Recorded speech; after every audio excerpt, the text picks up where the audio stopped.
Are you a caregiver who is overwhelmed by caregiving? Your loved one wants to try to stay at home and you're not really sure how to make that happen. What happens when things get worse? Are you now visiting and helping with things like bathing? Are doctor appointments piling up? There's no time for you. You want to be helpful, but it's just too much. As a caregiver, you may feel like you're drowning and there's no lifeguard in sight. I'll share the top risks that cause older adults to move to care communities so that you can help your parents stay at home. I'm Pamela Wilson. I solve caregiving problems. For the past 20 years, I've been on call 24/7, helping caregivers, aging adults, and responding to caregiving emergencies. It's a crazy life. Relax. As a caregiver, you may feel like you're drowning. I'd like to tell you that care needs won't increase, but they will. And you're probably feeling overwhelmed, but it's not your fault. It's just that you're out of your element.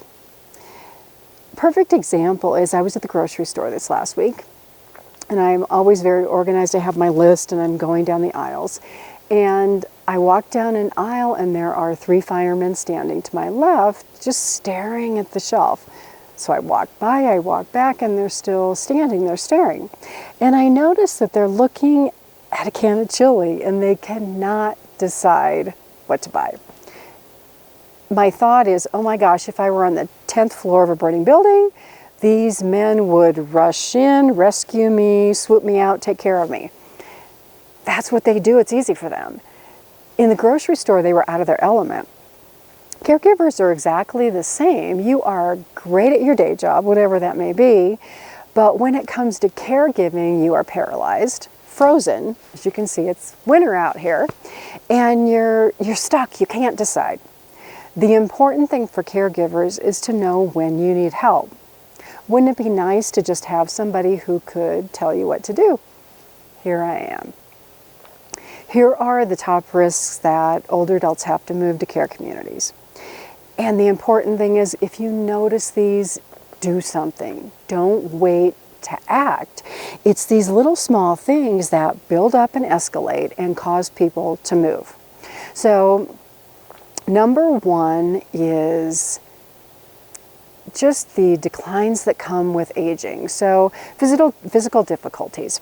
Walking, getting up out of chairs, being able to bathe. Falls result in older adults having to move.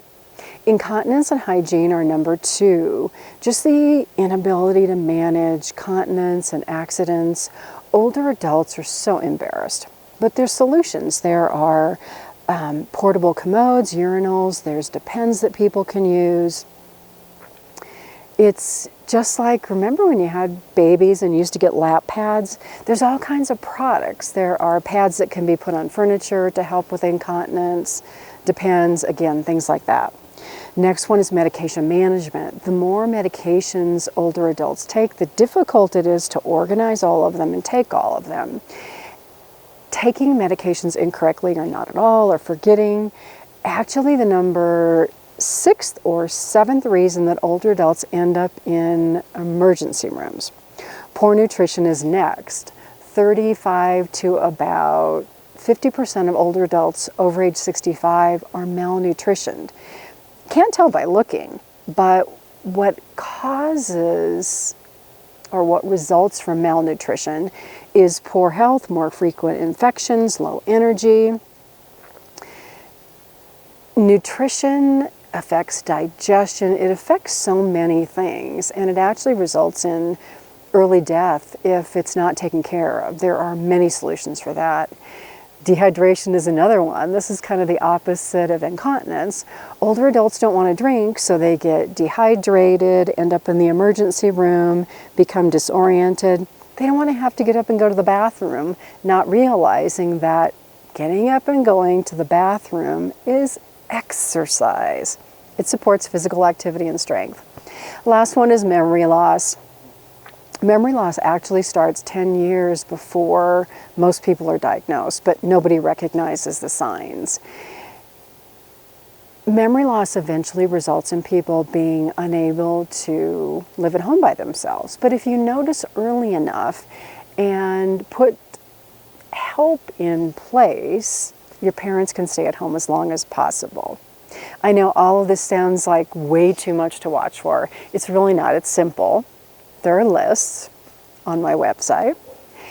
Your older adult can remain at home, parent, grandparent, spouse, with the right amount of help. I'm Pamela Wilson. My website is PamelaDWilson.com. Don't become a frozen caregiver.